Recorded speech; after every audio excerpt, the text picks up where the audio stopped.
सांगितलंय. मग त्याप्रमाणे रिलेटिव्हशी बोलून एक मोबाईल नंबर दिला आणि सगळे डॉक्टर महात्मा बोललेले. दोन विषय असे आहेत. जो काही फोन केला होता तो माझ्या मेडिकल ऑफिसर, म्हणजे आमच्या वॉर्ड ऑफिसर जे WMO आहेत, वॉर्ड मेडिकल ऑफिसर विद्यानगर सुख निकट नेते आहे पुणे शहरात. मी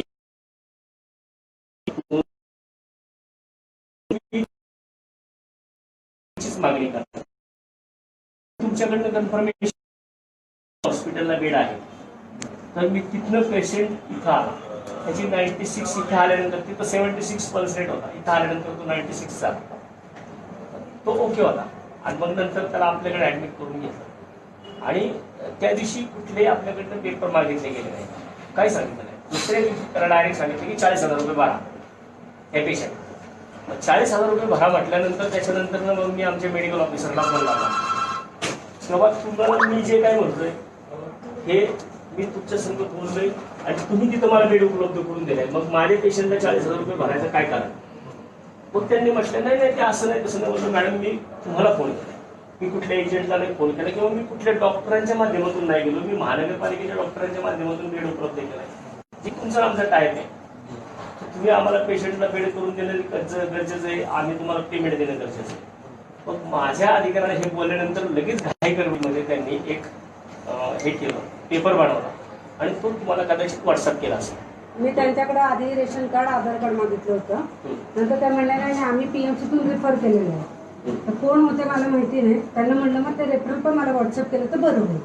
मग त्यांनी मला व्हॉट्सअप केलं, त्यांनी मला घेतलं. काय केलं पेशंट महात्मा फुले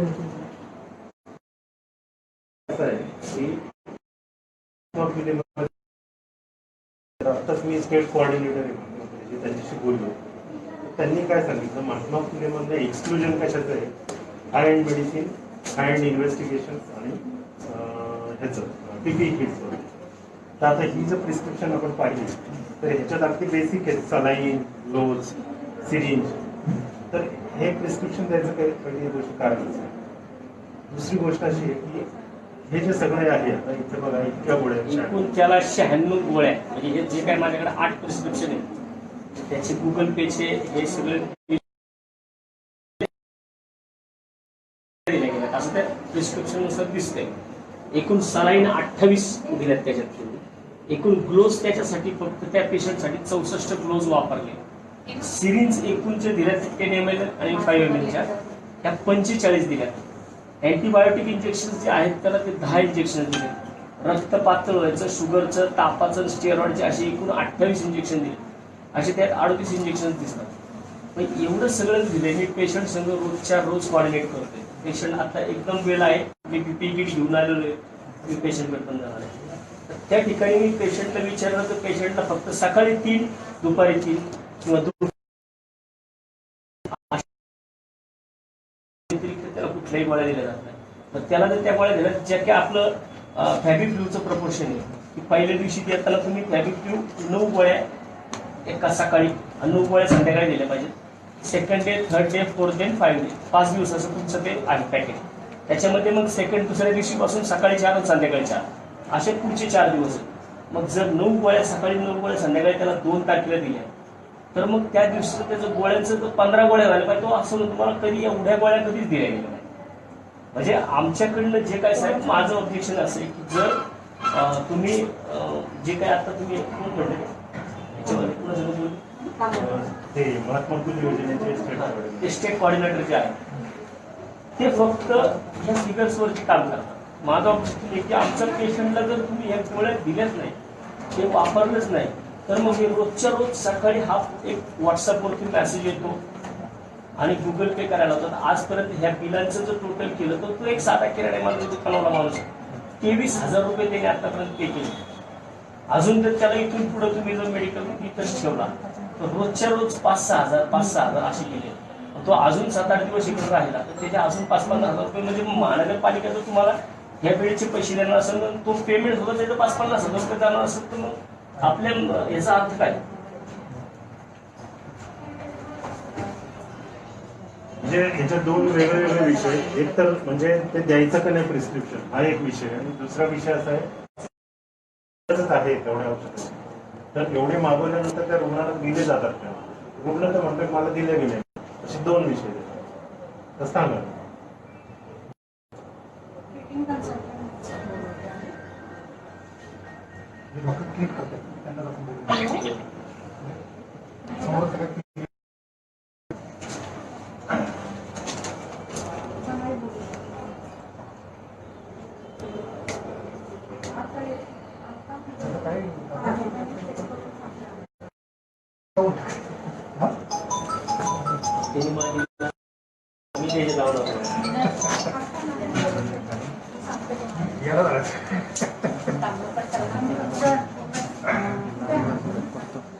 ते आवडलं हे काढून आला होता.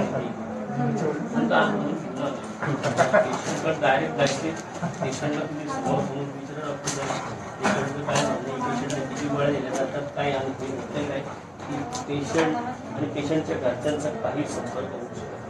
ठीक आहे, नशीब एखाद्या पेशंटला मोबाईल असतो म्हणून तो तरी कॉर्डिनेट करू शकतो, कॉन्टॅक्ट करू शकतो, पण ज्याच्याकडे मोबाईल तसं पेशंट त्यांनी काय करायचं. म्हणजे ह्याच्यामध्ये मेडिकलचा प्रॉब्लेम आहे हा सगळा. मेडिकल मला जर इथून गेलं आणि बघितलं सगळे प्रिस्क्रिप्शन जर बघितलं तर एक सारखे थोडाफार बदल येतो काही नाही असं. जर एका पेशंटचे 64 गुण असतील तर 100 असं थोडी आहे की दोन बरेला वेगळा वापरला त्या शेजारच्याला वेगळा वापरला त्या शेजार एकदा एखाद्या तुमच्या माणसाने क्लोज वापरला तो पण क्लोज कुणाला दिला जातो डॉक्टरांचे पेशंटांचे शब्द प्रधान विषय म्हणजे जे निळे ग्लोज आहेत ना निळे ग्लोजचे वेगळे जे की तुम्ही ऑपरेशनसाठी वापरता.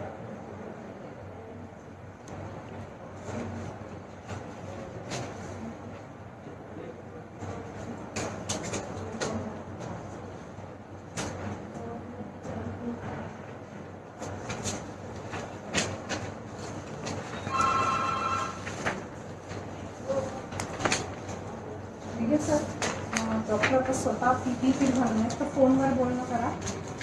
लावू फोन येत नाही. हॅलो. हां फोन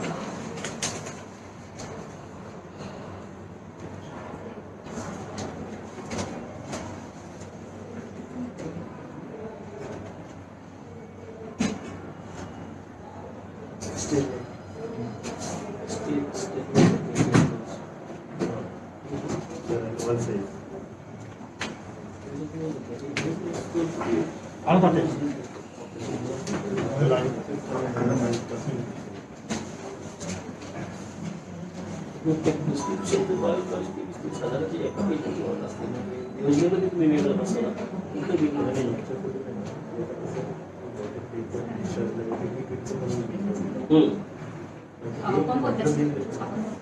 आम्ही दोघे बोलतो. कोण बोलतो? डॉक्टर तांबोळकर म्हणतात. हॅलो. नमस्कार, मी डॉक्टर दिव्य मस्तर मी आलो होतो आमचे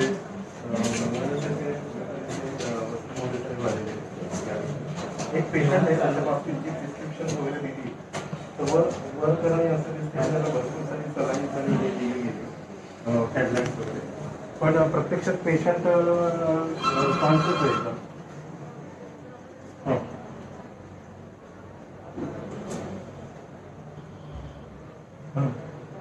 हां, तर त्याच्यासाठीच मी फाईल मागवत होतो. त्याची फाईल ते म्हणले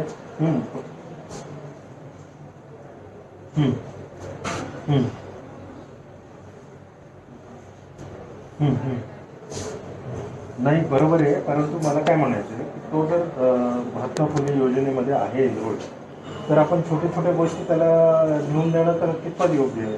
ॲक्च्युली योजनेमध्ये तो सगळा खर्च धरलेलाच आहे. जर हायर एंड मेडिसिन तुम्ही समजा रेमडेसिवीर किंवा काय म्हणा पीपी किट वगैरे जर लावले असते,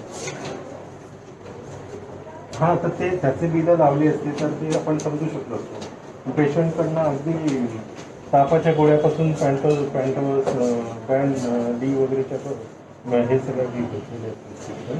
त्या संदर्भात आणि हां हां, अच्छा, नाही, एकच मिनिट. त्यांचं म्हणणं आहे की पेशंट आला तेव्हा सिरियस होता, आम्ही फक्त त्यांना ट्रीटमेंट देणं आमचं काम आहे, टॅबलेटचं आम्ही नाही बघत म्हणून. काय त्यांचं बोला पण हॅलो नमस्ते वसंत मोरे बोलतो सर.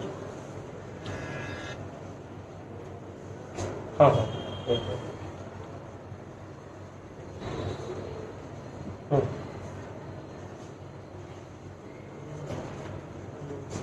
हं. हं.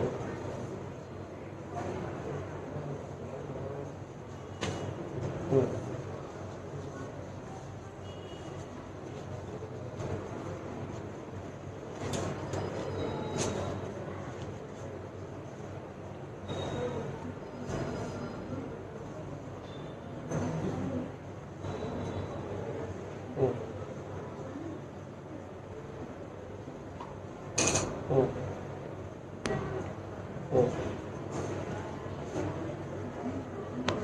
बट त्याचा पल्स रेट जो होता सर तो 96 होता इथं आलं तेव्हा. आता ते तुम्ही आता 70 म्हटले म्हणून मी म्हटलं तुम्हाला. हं. हं. तर मला काय माहिती ना आता तुम्ही जे बोलला ना की 70 होता त्या टायमाला मी तुमच्या काउंटरला खाली असताना मी बाहेर होतो 96 होता. फरक पडतो नाही पडतो ते तुम्ही आता मेडिकल आहात तुम्ही सांगू शकता ते, पण तुम्ही 70 म्हटलं म्हणून मी बोललो सर. किती हो 6 दिवसापूर्वीच.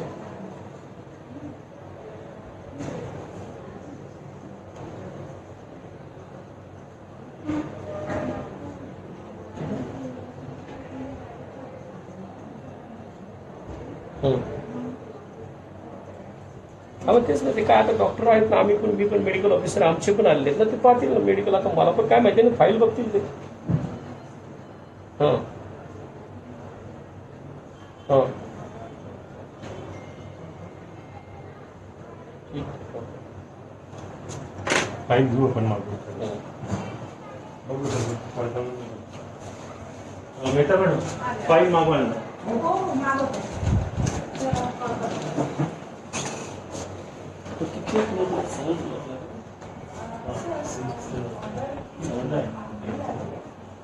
सेवन ला कोणतं फ्लोअर? 7th फ्लोअरला पाचव्या ना.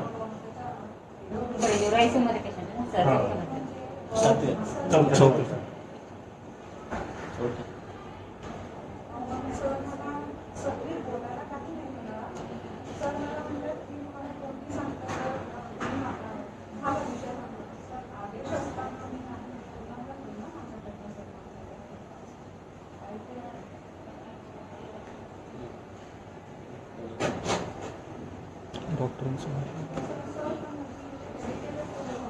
ठीक आहे. आता डॉक्टरांसोबत बोलणं झालं आहे त्यांनी आता फाईल मागवलेल्या आहेत.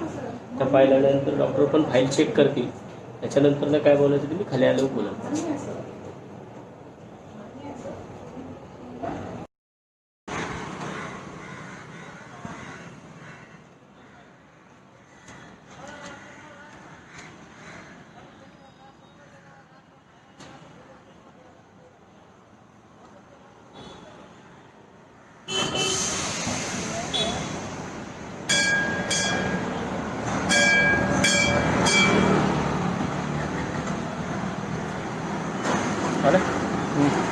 नमस्कार.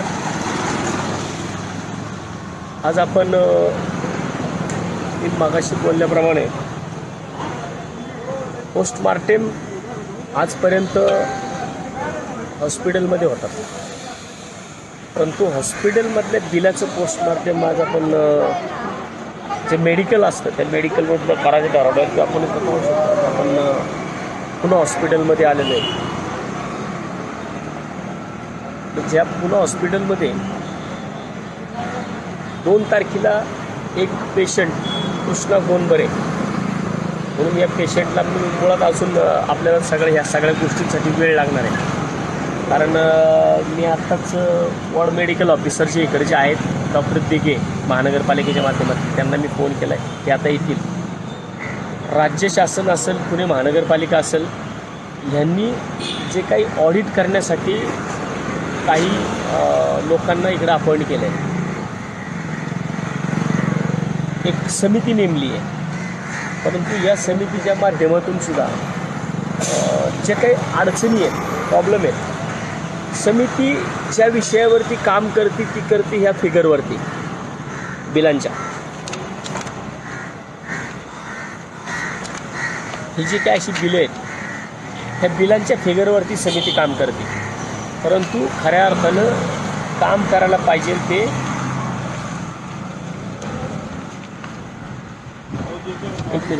आवाज कमी होती कशामुळे.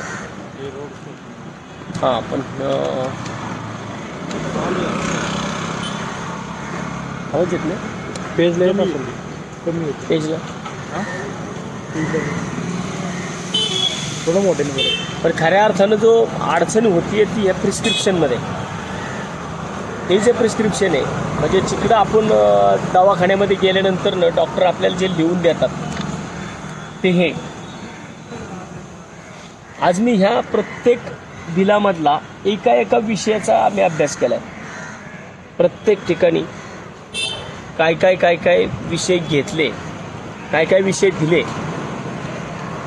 या सगळ्या विषयांचा आम्ही आज पोस्टमार्टम केला आहे.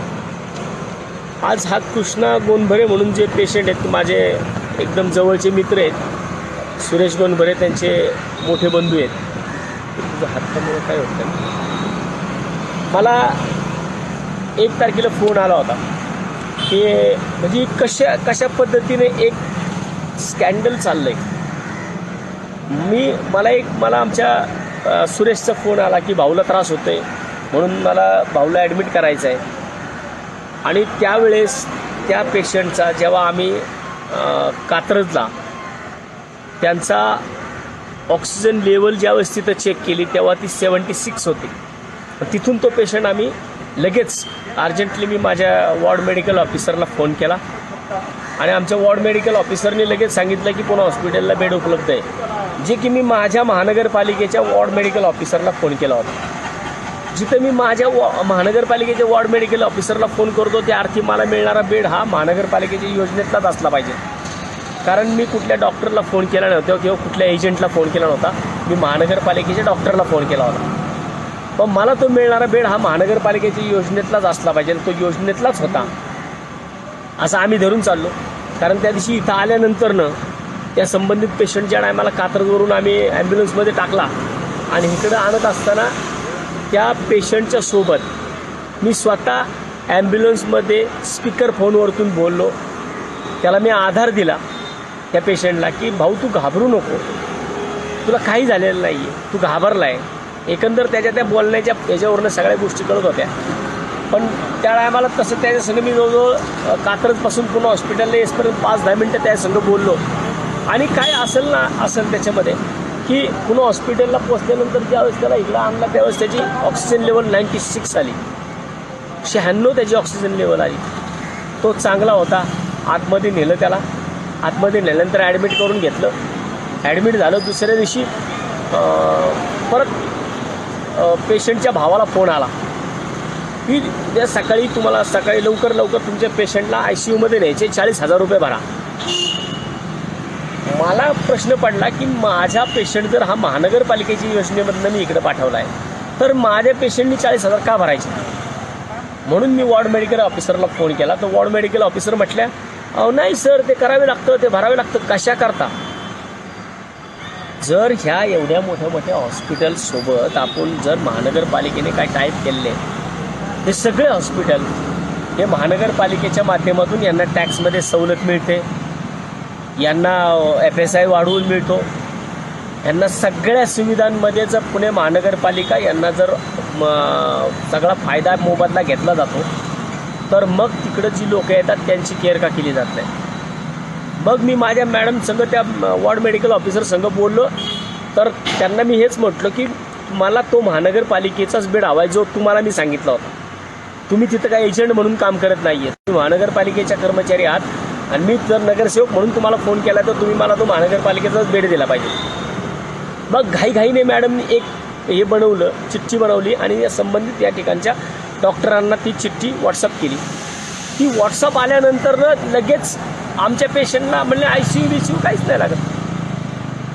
त्याचे 40,000 नाही भरणार. मग दुसऱ्या दिवशीपासून एक दुसरा विषय चालू झाला.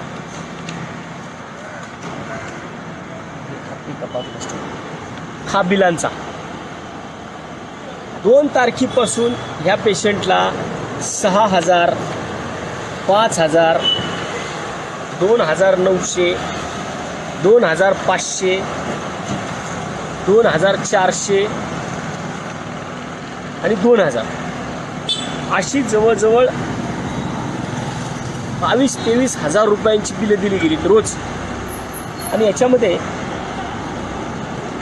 विशेष बाब अशी आहे की माझा जो पेशंट आतमध्ये आहे त्या पेशंट संग मी रोज बोलते, रोज फोनवरतून बोलते मी पेशंटसोबत आणि पर्पजली बोलते. पेशंटला रोज या सगळ्या गोष्टी विचारते. तुला आज काय औषध दिली, तुला आज किती सलाईन लावल्या, तुला आज काय गोळ्या दिल्या, तो सगळं एकदम ओकेमध्ये सांगतोय. प्रॉब्लेम असा होतो की इथले जे मेडिकल आहेत ह्या मेडिकलमधनं एक मेसेज त्या संबंधित पेशंटच्या, आणि हे मला वाटतं की हे फक्त एकट्या पुणे हॉस्पिटलमध्ये नाही चालू, ह्या पुणे शहरातल्या सगळ्या हॉस्पिटलमध्ये हे चालू आहे. राज्य शासनाने कमिटी नेमली. कमिटी फक्त बिलं चेक करते, बिलांवरचे प्रिस्क्रिप्शनवरचे आयटम चेक करत नाही आहे की ते जे घेतलेत ते त्या पेशंटला दिले का नाही. हे कुणी चेक करायला काहीच प्रमाण नाही आहे. कारण पेशंटचा जो नातेवाईक आहे हा घरात बसला आहे. मेडिकलमधनं पेशंटच्या नातेवाईकाला एक व्हॉट्सॲप जातो. त्या व्हॉट्सॲपवरती सांगितलं जातं की तुमच्या पेशंटला आज ही औषधं लागतात, गुगल पेनी पेमेंट करा. आता हे जे काही पेमेंट आहेत हे सगळे गुगल पेचे पेमेंट आहेत आणि सगळे गुगल पेचे पेमेंटच्या ह्या रिसिट्स आहेत सगळ्या. ह्या 22-23 हजाराच्या ज्या रिसिट्स आहेत सगळ्या ह्या, आणि ह्या पुणे हॉस्पिटल मेडिकल स्टोअर्स या नावाने ह्या सगळे पैसे गुगल पे झालेले आहेत. याच्यामध्ये त्या पेशंटला जर विचारलं तर तो पेशंट रोज त्याला सकाळी 3 आणि संध्याकाळी दुपारी 3, कधी दुपारी 3 आणि संध्याकाळी 3 असे दिवसभरामध्ये त्याला 6 गोळ्या दिल्या जातात. मग या ठिकाणी ज्या आत्तापर्यंत ह्या प्रिस्क्रिप्शन आहेत, ही एवढे सगळे प्रिस्क्रिप्शन आहेत, ह्या प्रत्येक प्रिस्क्रिप्शनवरचा एक ना एक आयटम आम्ही चेक केला आहे. त्याच्यामध्ये आत्तापर्यंत ह्या पेशंटला एकूण 96 गोळ्या देण्यात आल्या असं दाखवलं. एकूण सलाईन पेशंट संग मी बोललो तर पेशंट सांगतो की मला रोजच्या रोज एखादं अर्ध सलाईन लावलं जातं, 1 किंवा अर्ध त्याच्यामध्ये इंजेक्शन लावण्यासाठी 1 किंवा अर्धच सलाईन दिलं जातं. तर या ठिकाणी आजपर्यंत एकूण 28 सलाईन दाखवले गेले.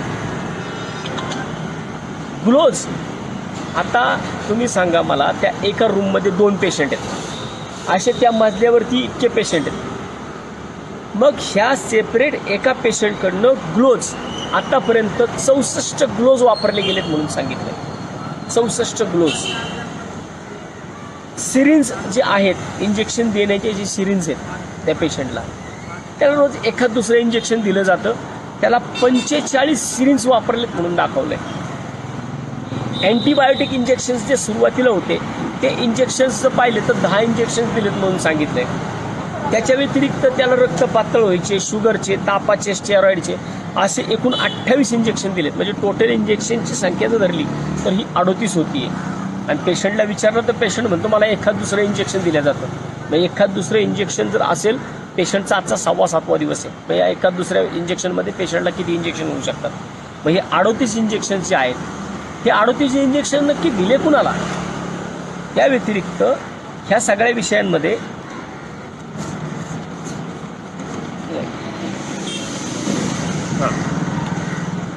2,550 रुपयांच्या फॅबिफ्लू म्हणून गोळ्या आहेत, जे 34 गोळ्यांचं एक पाकिट येतं फॅबिफ्लू. इथे 2,550 रुपये त्या गोळ्यांची किंमत आहे. त्या एका स्ट्रीपमध्ये 34 गोळ्या असतात. त्या गोळ्या देण्याचं प्रपोर्शन आज मी विचारलं, 2-4 डॉक्टरांना विचारलं की ह्या ज्या गोळ्या तुम्ही देताय या गोळ्या कोणत्या प्रपोर्शनमध्ये देतात. तर त्या देत असताना सकाळी 9 गोळ्याला पहिल्या दिवशी, म्हणजे सकाळी 9 आणि संध्याकाळी 9 पहिल्या दिवशी. त्याच्यानंतर दुसऱ्या दिवशीपासून सकाळी 4 संध्याकाळी 4 अशा पुढच्या 4-5 दिवस, ह्या 4 दिवस म्हणजे एकंदर हा गोळ्यांचा जो डोस आहे हा 5 दिवसांचा आहे फॅबिफ्लूचा. आणि त्याच्यामध्ये पहिल्या दिवशी 9 सकाळी 9 संध्याकाळी, नंतरनं प्रतिदिवस 8 सकाळी 4 संध्याकाळी 4 अशा 4 दिवस. मग जर अशा प्रकारे जो गोळ्या देण्याचं यांचं प्रपोर्शन आहे, तर मग जर भाऊला त्या दिवशी पहिल्या दिवशी 6 गोळ्या दिल्या जातात, तर या 9 + 6 ह्या एका दिवसामध्ये त्याला 15 गोळ्या दिल्या पाहिजे होत्या. पण त्या 15 गोळ्या न देतात तो सांगतो मला 7 ते 8, 6 ते 7, 7 ते 8 आणि आता तर 6 गोळ्या चालू आहे. मग नक्की हे जे काही चालू आहे एवढं, हे कुणासाठी चालू आहे? 302 रुपयाच्या गोळ्या, 638 302 रुपयाचे इंजेक्शन, 638, 1276, 608, हे कशासाठी चालू आहे एवढं? म्हणजे प्रत्यक्षामध्ये जे दाखवलं जाते, आज तुम्ही विचार करा, एक पेशंट आहे की जो की व्हॅन्टी नाही आहे. हा मी जो या ठिकाणी पेशंट ॲडमिट केला आहे, ह्याचा फक्त ऑक्सिजन लेवल कमी आली होती. हा व्हेंटिलेटरवरचा पेशंट नाही आहे. व्हेंटिलेटरवरचा पेशंट असता तर त्याची ह्यांनी काय केलं असतं तुम्ही समजून जा. हा व्हेंटिलेटरवरचा पेशंट नाही, रोज माझ्या संग 5-5, 10-10 मिनटं फोनवरतून बोलतो. म्हणजे तो पेशंट एकदम उत्तम अवस्थेमध्ये आहे. आता जर हा पेशंट इतका चांगल्या परिस्थितीमध्ये आहे, तर मग ह्याला ज्या काही गोळ्या दिल्या जातात, जी काही बिलं दिली जातात, हा एका पेशंटच्या बाबतीत झालं. मग या पुणे हॉस्पिटलमध्ये आता किती पेशंट आहेत? आता मी त्या ठिकाणी या सगळ्या ज्या काही गोष्टी आहेत त्या मला जशा माझ्या पद्धतीने माहिती घ्यायची आहे तेवढ्या मी माहिती घेतलेली आहे. आणि त्यानुसार मी आता या ठिकाणचे ह्या पुणे हॉस्पिटल भागातले जे WMO म्हणजे वॉर्ड मेडिकल ऑफिसर आहेत, डॉक्टर दिगे साहेब, जे PMCमध्ये कामाला आहेत, आज ह्यांनासुद्धा माहीत नाही आहे नक्की की तपासण्या कुणाकडनं करायच्या. मला त्यांनी देताना आधीच एका दुसऱ्या अधिकाऱ्याचा नंबर दिला की ज्या अधिकारी हा बिल ऑडिट करतोय. मग बिल ऑडिट करण्यासाठी जर तो अधिकारी नेमलेला आहे, तर त्याचा आणि ह्या मेडिकल बिलाचा संबंध आहे. मी परत त्या संबंधित अधिकाऱ्यासंग बोललो, तर ते मला म्हटले साहेब आमचा प्रिस्क्रिप्शनशी संबंध येणार नाही. मग मी जेव्हा दिघे डॉक्टरांसंग या गोष्टी बोललो की डॉक्टर साहेब माझा बिलाला प्रॉब्लेम नाही आहे, माझा प्रिस्क्रिप्शनला प्रॉब्लेम आहे. जे प्रिस्क्रिप्शन दिलं जाते, जे गोळ्या औषधांचा एवढा मोठा ढीग लिहून दिला जातो, इतका असा रोजचा, ती एवढ्या मोठ्या प्रमाणामध्ये रोजची औषधं दिली जातात. ही औषधं पेशंटला जर देतच नसतील, त्या ठिकाणी पेशंट सांगतोय की मला 6 गोळ्या दिल्या, मला 5 गोळ्या दिल्या, मला 10 गोळ्या दिल्या, मला आज 2च इंजेक्शन दिली, तर मग एवढे 38-40 इंजेक्शन जे दिले गेले ते कुणासाठी घेतले? मग असं जर हे एका पेशंटच्या बाबतीत असेल, तर या ठिकाणी ॲडमिट असणाऱ्या बाकीच्या पेशंटचं काय? म्हणजे खऱ्या अर्थानं तुम्हाला जर ह्या हॉस्पिटलमध्ये काय चेक करायचं असेल, तर हे पहिलं मेडिकल चेक करावे लागते.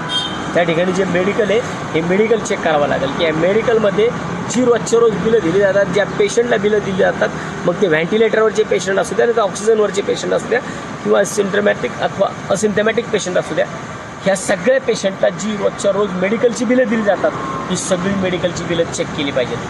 म्हणजे प्रिस्क्रिप्शननुसार, परत माझं म्हणणं ऐकून घ्या, की बिलं चेक केली गेली पाहिजेत. म्हणजे त्याच्यावरची अमाऊंट नाही चेक केली गेली पाहिजे, नंबर ऑफ औषधं ही चेक केली गेली पाहिजे.